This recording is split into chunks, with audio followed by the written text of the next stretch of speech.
우리에게 허락하신 말씀은 레위기 15장 1절부터 18절까지의 말씀입니다. 레위기 15장 1절부터 18절까지의 말씀, 구약 168쪽에서 169쪽쯤에 있습니다.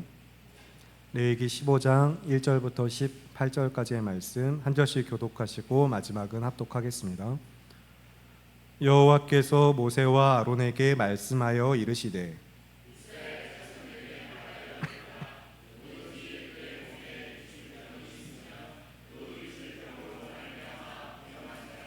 그의 유출병으로 말미암아 부정함이 이러하니 곧 그의 몸에서 흘러나오든지 그의 몸에서 흘러나오는 것이 막혔든지 부정한즉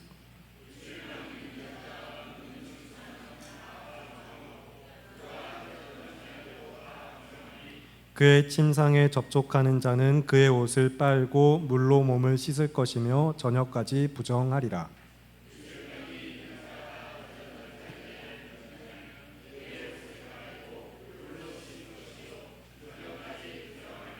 유출병이 있는 자의 몸에 접촉하는 자는 그의 옷을 빨고 물로 몸을 씻을 것이며 저녁까지 부정하리라.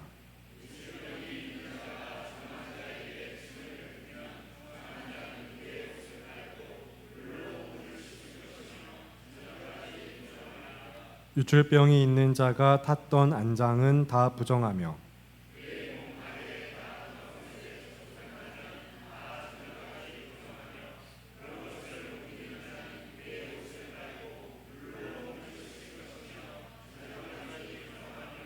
유출병이 있는 자가 물로 그의 손을 씻지 아니하고 아무든지 만지면 그 자는 그의 옷을 빨고 물로 몸을 씻을 것이며 저녁까지 부정하리라.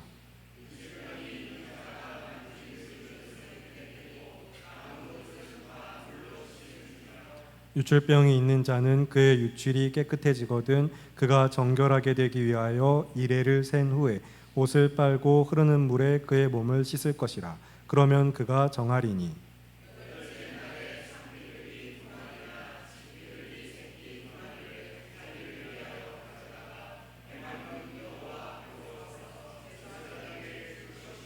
제사장은 그 한 마리는 속죄제로 다른 한 마리는 번제로 드려 그의 유출병으로 말미암아 여호와 앞에서 속죄할지니라.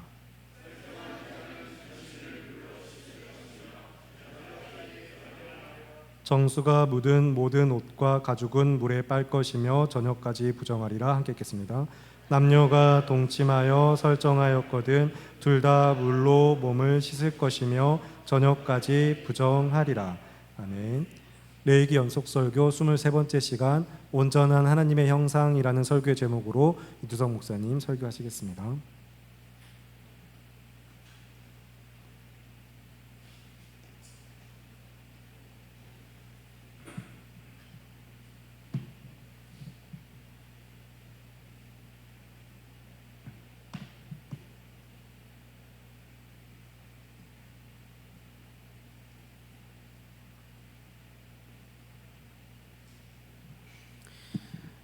설교를 계속해서 진행하기 전에 레위기의 정결 기준을 또 한 번 반복해서 이제 설명을 드리도록 하겠습니다. 여호와 하나님께서 아브라함과 약속하신 것을 이제 지키셨습니다. 그래서 아브라함의 자손이라고 할 수 있는 이스라엘을 이집트에서 해방시키셔서 자신과 언약을 맺어서 이제 이스라엘 백성들을 하나님의 소유 그리고 제사장 나라 거룩한 백성으로 삼아 주셨습니다. 그 결과 이스라엘이라는 민족은 이제 온 열방 가운데 하나님께 속한 거룩한 나라가 되었습니다. 그리고 그 백성들은 정결이라고 하는 정상적인 상태가 되었습니다. 이 정결이라고 하는 것은 깨끗하다라는 것입니다. 이것은 하나님께 속한 거룩한 나라의 백성들로 살아가게 되어서 깨끗하게 되었다라는 것을 의미하는 것입니다. 이런 정결은 이스라엘 백성이라면 이제 기본적으로 누구에게나 주어지는 선물과도 같은 것입니다. 그런 정결한 이스라엘 백성들 중에 이제 레위인들은 거룩하게 구별되어서 거룩하게 구별되는 성막 안에서 섬기는 일을 맡게 되었고, 이 거룩하게 구별된 레위인들 가운데 제사장으로 이제 구별된 사람들은 거룩한 성막 안에 있는 뜰에서 각종 제사들을 이제 집례할 수 있게 되었고요. 조금 더 거룩한 성소 안으로 들어가서 성소의 기구를 사용하고 이제 관리할 수 있게 되었습니다. 그리고 또한 이들 중에 이제 대제사장으로 구별된 사람은 가장 거룩한 곳인 지성소의 출입이 허용되어서 대속죄일에 이스라엘의 죄를 속죄하는 속죄 제사를 집례할 수 있게 되었습니다. 이 모든 것이 하나님으로부터 일방적으로 주어진 것입니다. 아브라함과 맺은 언약을 지키시기 위해서 이집트로부터 해방시키시고 언약을 맺으셔서 거룩한 나라와 그 안에서 정결한 백성이 되게 하셨고, 거룩한 성막을 짓게 하시고 그 안에서 거룩한 하나님의 임재를 섬기는 제사장들을 세워주시고, 하나님의 임재에 가장 가까이 나아갈 수 있는 대제사장을 두셔서 1년에 한 번 이스라엘 전체의 죄를 씻어내게 하시는 모든 것이 하나님으로부터 주어진 선물입니다. 이렇게 정결한 상태에 있는 사람들 가운데 여호와 하나님께서 이제 레위인과 제사장으로 구별하신 사람들은 거룩의 상태로 들어갈 수 있게 됩니다. 정결한 상태 가운데 있는 사람들 중에 레위인과 이제 제사장으로 구별된 사람들은 거룩의 상태로 들어갈 수 있게 됩니다. 반면에 이제 정결한 상태, 이 정상적인 정결의 상태에서 이제 사람들이 부정한 음식을 먹었든지 아니면 출산을 하였든지 악성 피부병이 생기든지 아니면 악성 곰팡이가 옷이나 집이나 이제 생겨난다면은 정결한 상태에서 오염이 된 것이기 때문에 부정결한 상태가 됩니다. 이것을 줄여서 이제 부정하다라고 하는 것입니다. 이렇게 부정한 상태가 된 사람들은 이제 저마다의 격리 기간이나 이제 정결 예식들을 거치게 되어서 다시 깨끗하게 되는 정화의 과정을 거치게 되어서 다시 정결한 상태가 됩니다. 왜냐하면 부정한 사람은 이제 거룩으로 바로 나아갈 수가 없습니다. 정결 예식을 이제 통하여서 정결해진 다음에, 그래서 일상을 살아갈 수 있게 된 후에 이제 거룩한 것으로 구별되는 제사들을 이제 드릴 수 있게 되는 것입니다. 이런 레위기 정결 기준을 이제 잘 숙지하시면, 제가 방금 전까지 말씀드렸던 이 부분만 잘 숙지를 하시면 성경 66권을 읽으시는 것에 굉장히 많이 도움이 되실 겁니다. 왜냐하면 레위기라고 하는 성경 안에 등장하는 다양한 원리들이 이제 가깝게는 모세 오경에, 그리고 이제 멀리 보면 성경 66권을 읽는 것에 있어서 기본적인 원리를 제공하는 것이기 때문에 성경을 읽기 시작하실 때 가장 먼저 공부하셔야 하는 책으로 이제 분리를 할 수도 있습니다. 5가지 제사에 대한 부분이라든지 그것이 이제 성경 전체에 등장을 하죠. 그리고 이제 제사장에 대한 부분이라든지 그리고 그동안 음식, 출산, 피부병, 곰팡이 등을 통하여서 게시된 정결 규정들도 성경 곳곳에서, 성경 전편에서 이제 확인하실 수 있습니다. 오늘 본문 말씀은 이제 그 정결 규정 마지막으로 남성과 여성에 대한 것을 이제 말씀을 드리고자 합니다. 그 중에 이제 남성에 대한 부분만 이제 설교하도록 하겠습니다. 그 전에 근데 남성과 남자라고 하는 단어의 이제 차이에 대해서 이제 간략하게 설명하도록 하겠습니다.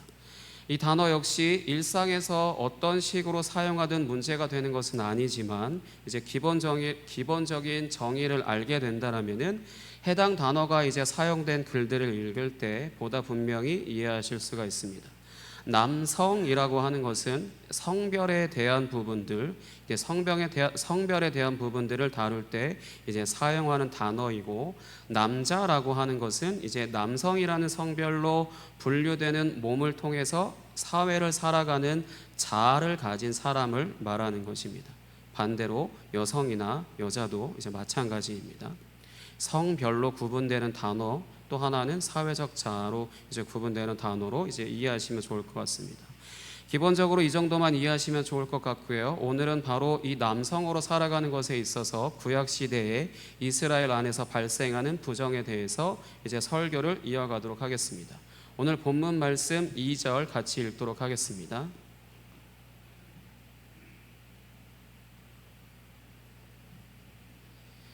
본문 말씀 2절입니다. 시작.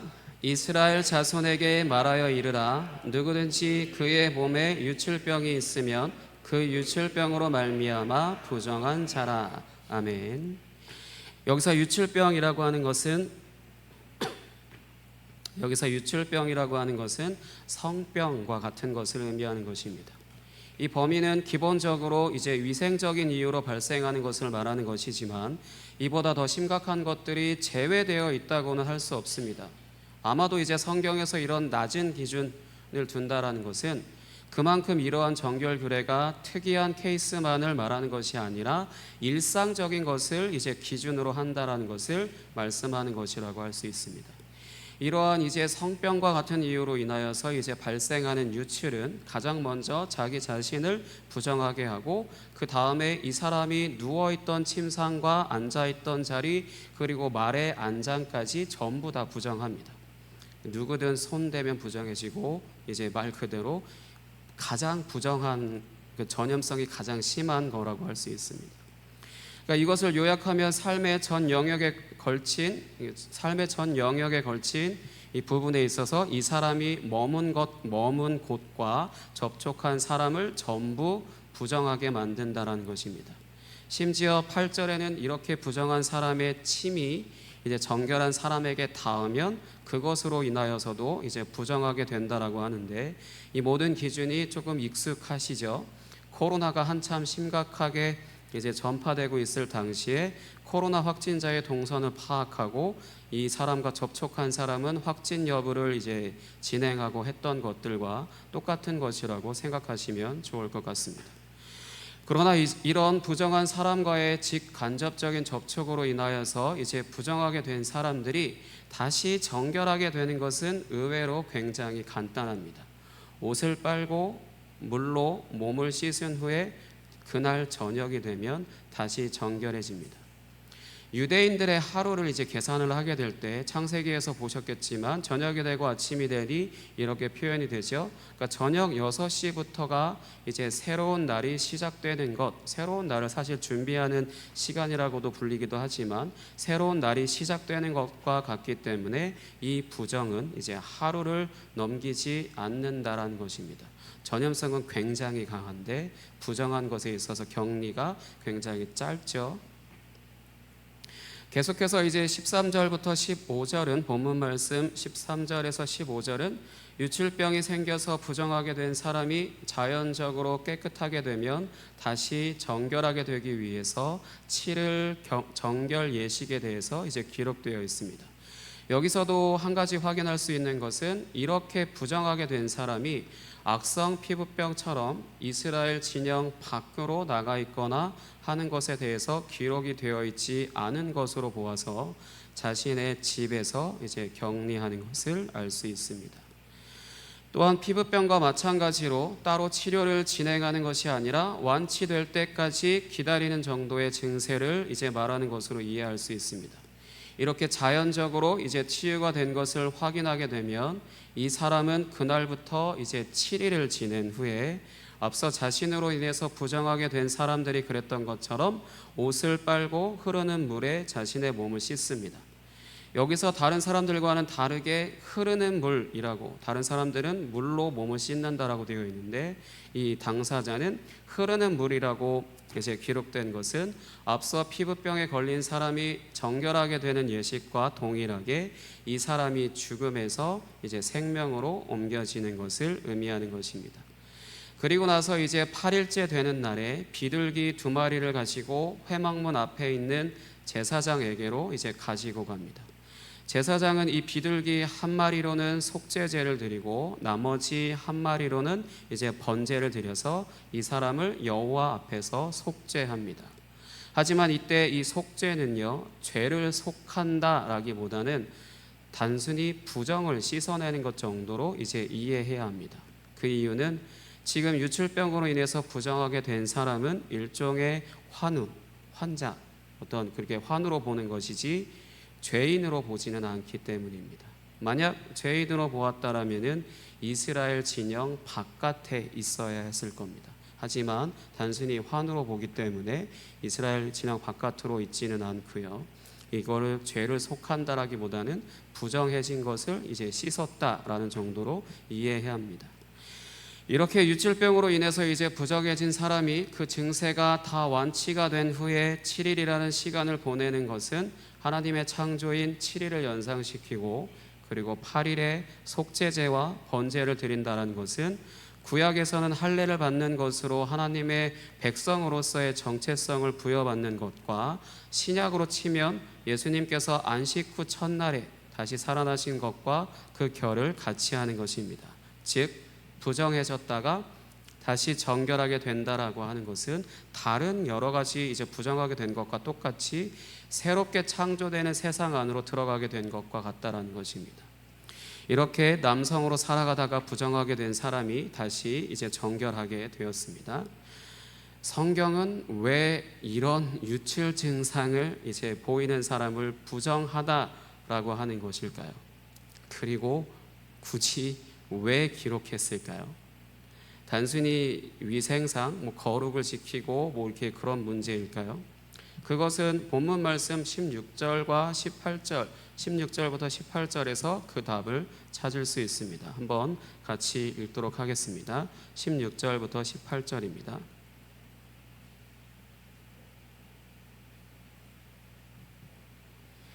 같이 읽겠습니다. 시작.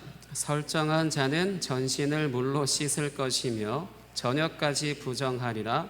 정수가 묻은 모든 옷과 가죽은 물에 빨 것이며 저녁까지 부정하리라. 남녀가 동침하여 설정하였거든 둘 다 물로 몸을 씻을 것이며 저녁까지 부정하리라.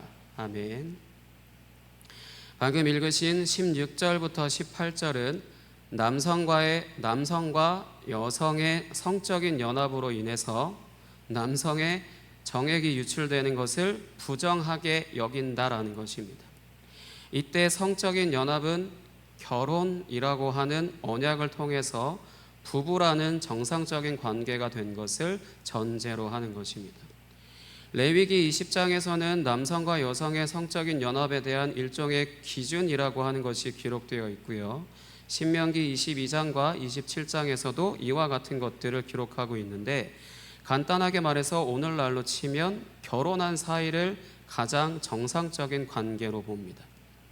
특이하게도 성경은 이런 정상적인 성적인 연합도 남성과 여성을 둘 다 부정하게 하는 것으로 본다는 것입니다. 그 이유는 이런 성적인 연합이 새로운 생명을 창조하는 것과도 이제 연결이 되기 때문입니다. 성경이 이런 것까지 기록한다고 하는 것이 참 놀랍다고 할 수 있는데요. 남성의 비정상적인 유출과 정상적인 유출이 부정한 이유는 남성으로서 이러한 생명을 창조하는 행위 가운데 생명이 빠져나가는 것과 같이 여기기 때문입니다. 이러한 내용은 성경이 그렇게 여긴다라는 것이지 문자적으로나 의학적으로나 따져볼 내용은 아닙니다. 성경이 쓰여질 당시에 이렇게 본다라는 것입니다. 전에도 말씀드린 것이지만 레위기의 정결 기준은 기본적으로 생명에 가까울수록 정결하고 죽음에 가까울수록 부정하게 여긴다라는 것입니다. 그리고 여성의 관점에서는 이제 앞서 언급한 타인이 부정하게 되는 이유로 부정해지는 것과는 달리 이런 성적인 연합이라는 것에 있어서 남성과 여성이 동등하게 책임이 있음을 말씀하는 것에 가깝다고 할 수 있습니다. 기본적으로 결혼이라고 하는 언약 관계여야 하고, 이 관계 안에서의 연합이라는 것도 세속적인 쾌락으로 인한 일방적인 것일 수 없다라는 것입니다. 이것은 당시 문화로 치면 굉장히 파격적인 것이라고 할 수 있습니다. 오늘날에 우리는 이것이 당연하다고 볼 수도 있지만 이 성경이 쓰여질 당시에는 이것은 굉장히 파격적인 것이라고 할 수 있습니다. 그 이유는 기분 나쁘시겠지만요, 여성은 단순히 남성의 소유물과 같은 그런 것으로 여겨지던 시대였기 때문에 이런 내용은 굉장히 파격적인 것이라고 할 수 있습니다. 그래서 굳이 이런 내용을 성경에 기록한 것이라고도 이제 볼 수 있습니다. 그렇다고 해서 구약 성경이 성이라고 하는 것을 꼭 아이를 낳는 것에만 제한을 두는 것은 아닙니다. 다만 하나님이 창조하신 이 성이라고 하는 것으로 인해서 새로운 생명이 창조되는 것은 죽음을 통하여, 죽음이 먼저 선행되어야 한다는 것이거든요. 죽음을 통하여 생명을 얻는 것임을 이제 말씀하는 것이라고 할 수 있습니다. 그렇기 때문에 남성이나 여성이나 동일하게 부정하게 되는 것입니다. 이러한 내용을 이해하게 되면 성경 곳곳에 등장하는 굉장히 난해한 표현인데요, 여자를 가까이 하지 말라라는 표현이 왜 등장하는지를 알 수 있습니다. 출애굽기 19장 15절 말씀 함께 읽도록 하겠습니다. 스크린을 참고하시고요. 출애굽기 19장 15절입니다. 같이 읽겠습니다. 시작. 모세가 백성에게 이르되 준비하여 셋째 날을 기다리고 여인을 가까이 하지 말라 하니라. 아멘. 여호와 하나님과 시내산에서 언약을 맺는 것을 이제 준비하는 기간을 의미하는 것으로, 이 셋째 날에 거룩하신 하나님이 강림하시기 때문에 이런 명령을 내린 것입니다. 방금 읽으신 그 레위기의 정결 기준을 이제 읽고 나시면 이게 왜 이런 말씀을 하시는지 이제 알 수 있죠. 그러니까 이렇게 레위기의 정결 규정들을 잘 숙지하게 되면 다른 문화로 인해서, 우리와 다른 문화로 인해서 이해할 수 없는 내용을 이제 이해할 수 있습니다. 여기까지가 이제 거룩하신 하나님의 소유인 이스라엘 안에서 남성으로 살아가다가 이제 부정해지고 다시 정결하게 되는 원리에 대한 내용입니다. 이 정도만 하더라도 충분하겠는데, 사실 이렇게 끝나면 성경에 굳이 기록될 필요는 없겠죠. 레위기라고 하는 거룩하신 하나님과 함께 살아가는 것에 대한 내용들이 기록된, 거룩하신 하나님과 함께 살아가는 것이 이제 그것과 관련된 내용이 기록된 내용들이 기록된 성경 안에 이런 성과 관련한 내용이 기록된 목적은 이것뿐만이 아닙니다. 오늘 읽으신 본문의 15장 31절 밑으로 가셔서 31절 보도록 하겠습니다. 레위기 15장 31절입니다.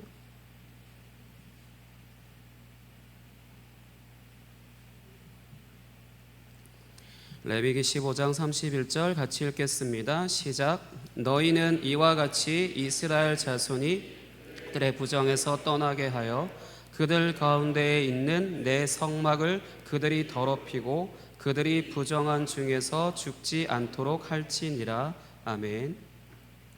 15장의 남성과 여성에 대하여 이제 성이 발생시키는 부정에 대해서 기록된 것은 예전에 말씀드린 적이 한번 있는데요, 하나님이 거룩하시다라는 것의 의미가 한편으로는 나는 이방 신들과는 다르다라고 말씀하시는 것도 있다고 말씀을 드렸었습니다.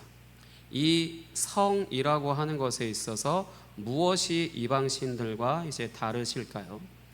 민수기 25장 1절부터 3절 보겠습니다. 민수기 25장 1절부터 3절입니다. 민수기 25장 1절부터 3절 같이 읽겠습니다. 시작. 이스라엘이 시딤에 머물러 있더니 그 백성이 모압 여자들과 음행하기를 시작하니라.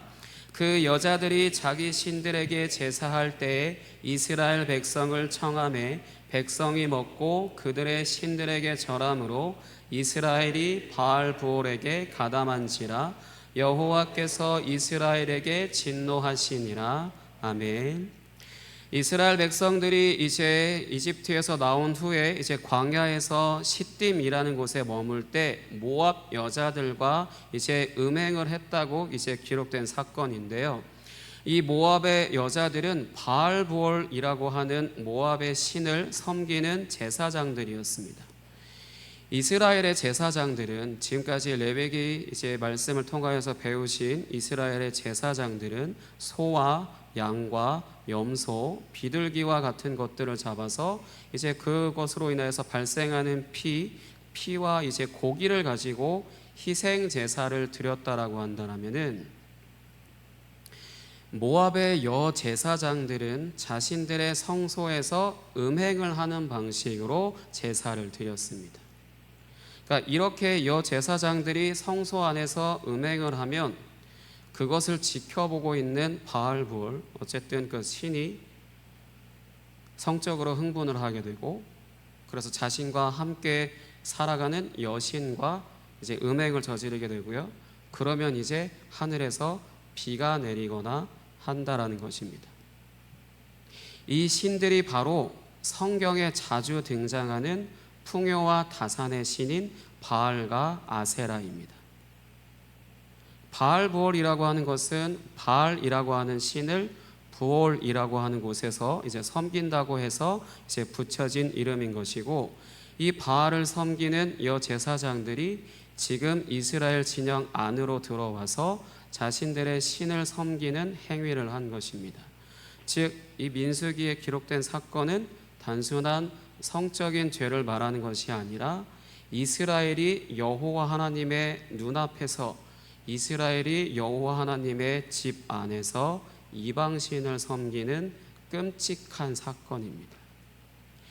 즉, 이 사건은 이스라엘 진영 안에서 벌어진 성적인 죄들로 인하여서 하나님이 진노하시는 것이 아니라 그걸로 인하여서 진노하시는 분이 아니시고요, 이스라엘 진영 안에서 이방신을 섬기는 사건으로 인하여서 진노하신 사건입니다.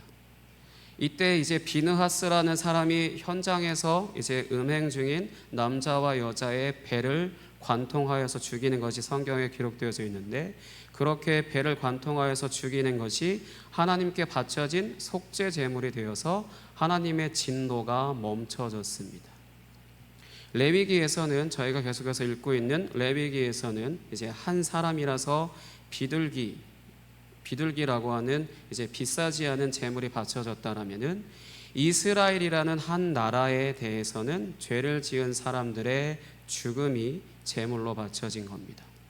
이날 총 이스라엘 백성들 가운데 2만 3천 명이나 이제 심판을 당하여서 죽게 되었습니다.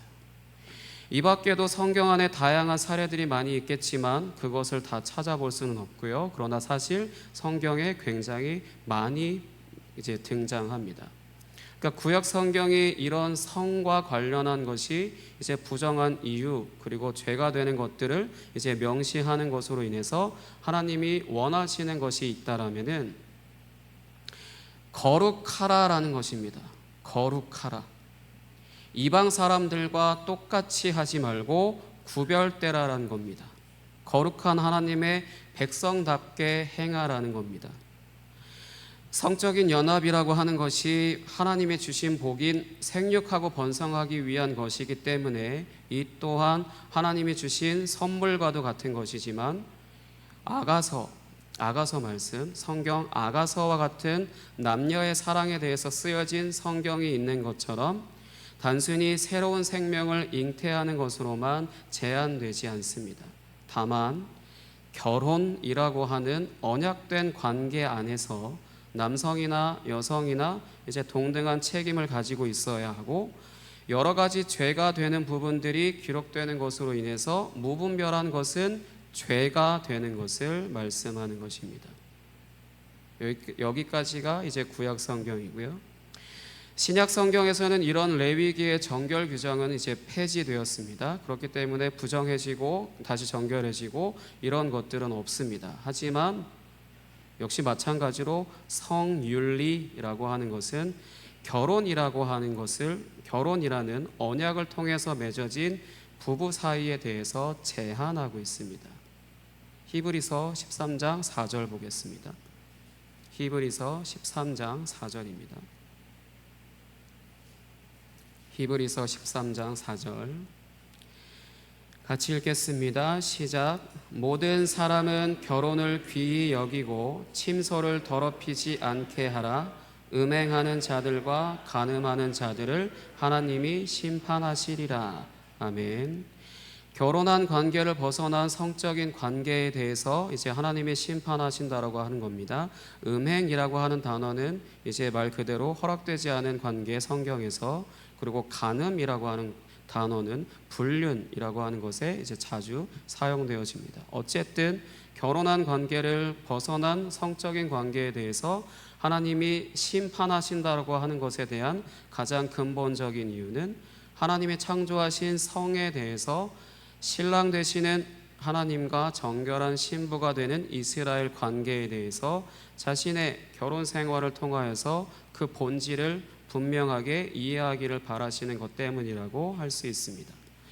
결혼이라는 관계가 아닌 성적인 연합에 대해서 우리가 소위 속된 말로 더럽다라고 이제 말하기도 하는 것처럼 하나님을 섬긴다라고 이제 하면서도 우상을 섬기는 것이 얼마나 더러운 것이 되는지를 알 수 있습니다.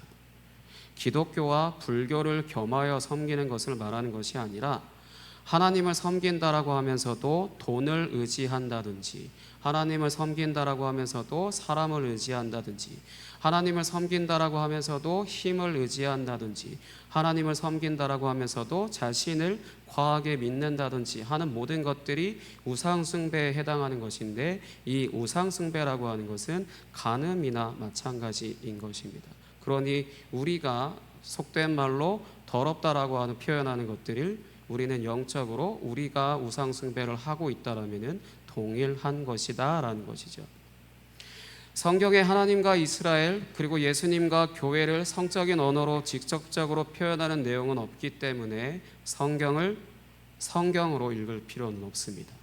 하지만 하나님께서 사람을 자기 형상으로 창조하셨다라고 했을 때 남성과 여성으로 창조하셨다라고 하는 것은 이 둘이 연합하여 한 몸이 된 삶을 살 때 하나님의 형상된 삶을 온전하게 살 수 있다라는 것을 말씀하는 것입니다. 하나된 삶이라고 해서 어느 한쪽의 생각을 일방적으로 따라야 한다라고 하는 가부장적인 것을 말하는 것이 아니라 남편으로서 하나님의 형상인 것처럼 아내도 마찬가지로 여성으로서 하나님의 형상인 것을 인정하는 이제 수직적인 관계가 아닌 수평적인 관계로서의 대화가 이루어지는 쌍방적인 관계를 말하는 것이라고 할 수 있습니다. 창세기 1장 26절에서 28절 찾아서 읽어보도록 하겠습니다. 창세기 1장 26절부터 28절입니다.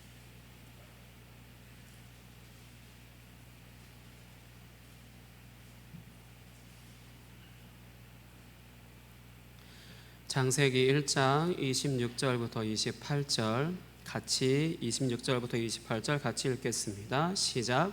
하나님이 이르시되 우리의 형상을 따라 우리의 모양대로 우리가 사람을 만들고 그들로 바다의 물고기와 하늘의 새와 가축과 온 땅과 땅에 기는 모든 것을 다스리게 하자 하시고 하나님이 자기 형상 곧 하나님의 형상대로 사람을 창조하시되 남자와 여자를 창조하시고 하나님이 그들에게 복을 주시며 하나님이 그들에게 이르시되 생육하고 번성하여 땅에 충만하라 땅을 정복하라 바다의 물고기와 하늘의 새와 땅에 움직이는 모든 생물을 다스리라 하시니라. 아멘. 여기서 27절에 지금 저희가 본 성경에서는 남자와 여자로 창조했다라고 해서 남자와 여자로 번역되었지만 영어 성경들은 전부 이제 성별의 의미를 가진 단어인 메일과 피메일로 번역되어 있습니다. 만약 남자와 여자라고 이제 번역이 되었다라면은 man, woman 이렇게 번역이 되었을 텐데 전부 메일, 피메일 성별로 이제 구별을 하고 있습니다.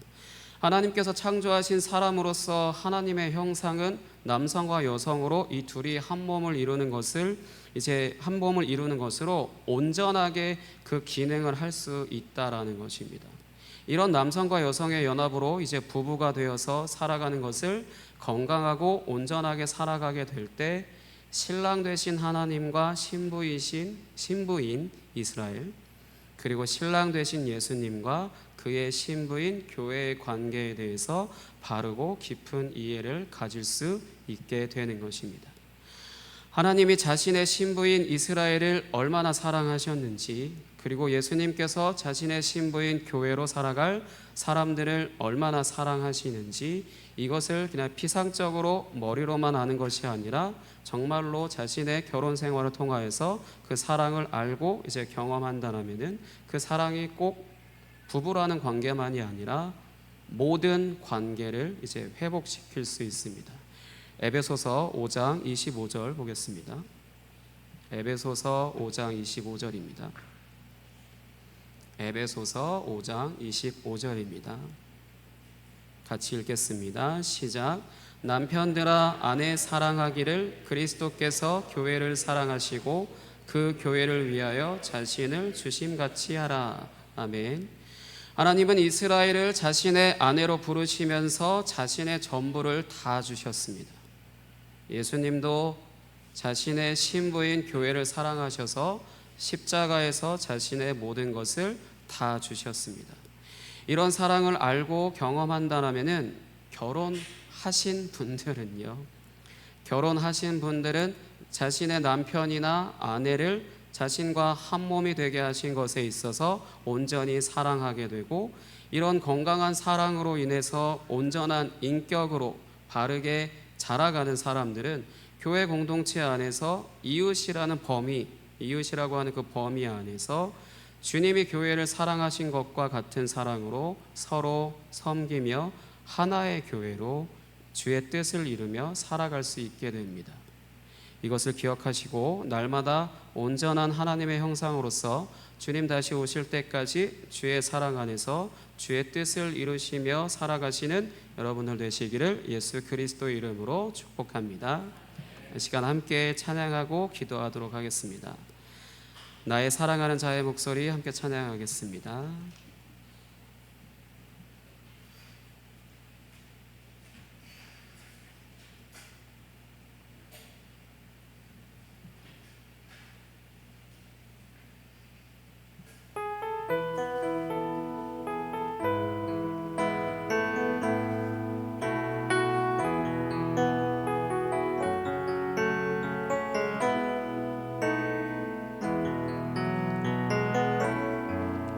나의 사랑하는 자의 목소리 듣기 원하네.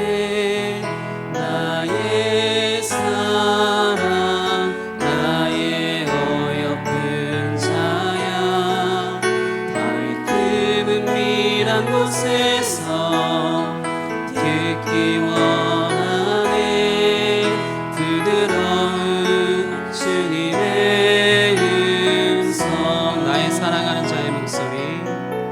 나의 사랑하는 자의 목소리 듣기 원하네. 나의 사랑 나의 어여쁜 자야. 다윗 그 은밀한 곳에서 듣기 원하네. 부드러운 주님의 음성. 나의 사랑 나의 어여쁜 자야. 일어나 함께 가자. 나의 사랑 나의 어여쁜 자야. 일어나 함께 가자. 나의 사랑하는 자의 목소리 나의 사랑하는 자의 목소리 듣기 원하네. 나의 사랑 나의 어여쁜 자야. 다윗 그 은밀한 곳에서 듣기 원하네. 부드러운 주님의 음성. 나의 사랑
가장 어려운 건 바로 관계입니다. 그것이 꼭 가정 안에서만 그런 것이 아니라 밖에서도 역시 마찬가지로 관계가 제일 어렵죠. 그건 왜 그러냐면요, 인격적으로 내가 미성숙해서입니다. 인격적으로 잘 성숙하려면 무언가 모양을 갖추는 것이 아니고요, 사랑을 많이 받아야 합니다. 그 부분에 있어서 주님이 우리에게 자신의 전부를 다 주실 만큼 사랑하셨다라고 하는 것, 그것으로 인하여서 우리가 누릴 수 있는 건 단순히 내가 사랑받고 있다 이것을 즐거워하는 것이 아니라 내 인격이 잘 자라간다라는 것입니다.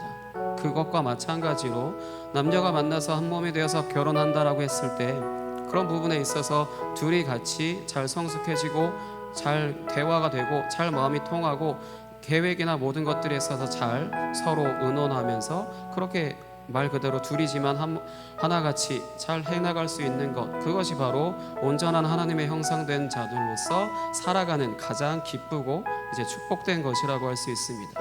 그 부분에 있어서 말 그대로 남성과 여성으로 창조하신 건 각자 서로 의지하고 각자 서로 이제 돕고 의지하면서 그렇게 살아가라고 하는 것입니다.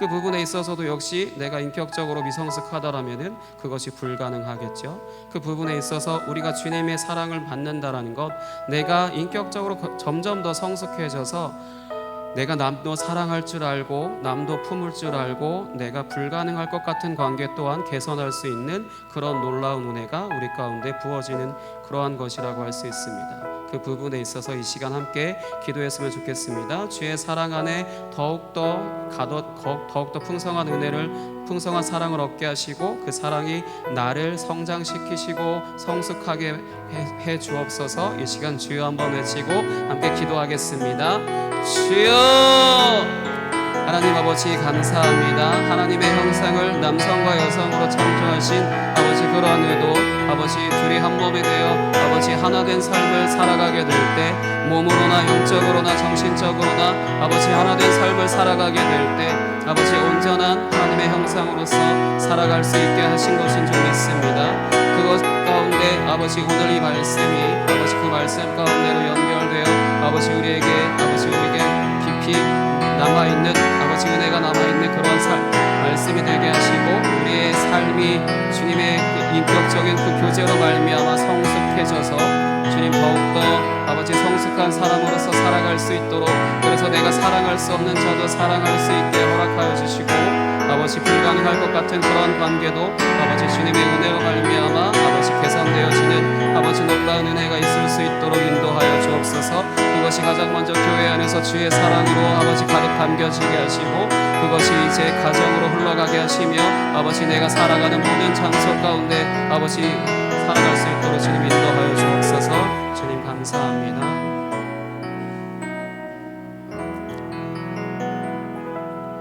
하나님 아버지 감사합니다. 하나님의 형상을 남성과 여성으로 창조하시고 한 몸이 되게 하신 은혜로 말미암아 온전한 하나님의 형상으로 살아가게 하신 그 은혜, 주님과 교회된 우리가 하나 되어져서 하나님의 형상으로서 올바르게 살아갈 수 있는 것과 마찬가지로 우리의 가정에서도 동일하게 그러한 은혜가 있을 수 있도록 주님 인도하여 주옵소서.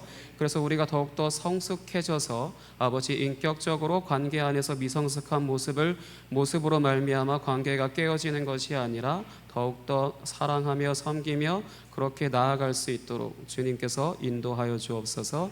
그래서 날마다 아버지 깨어지는 관계를 보는 것이 아니라 계속해서 새로워지는 그러한 관계들을 보는 아버지 놀라운 은혜가 있게 하여 주옵소서. 감사합니다. 예수님의 이름으로 기도하였습니다. 아멘.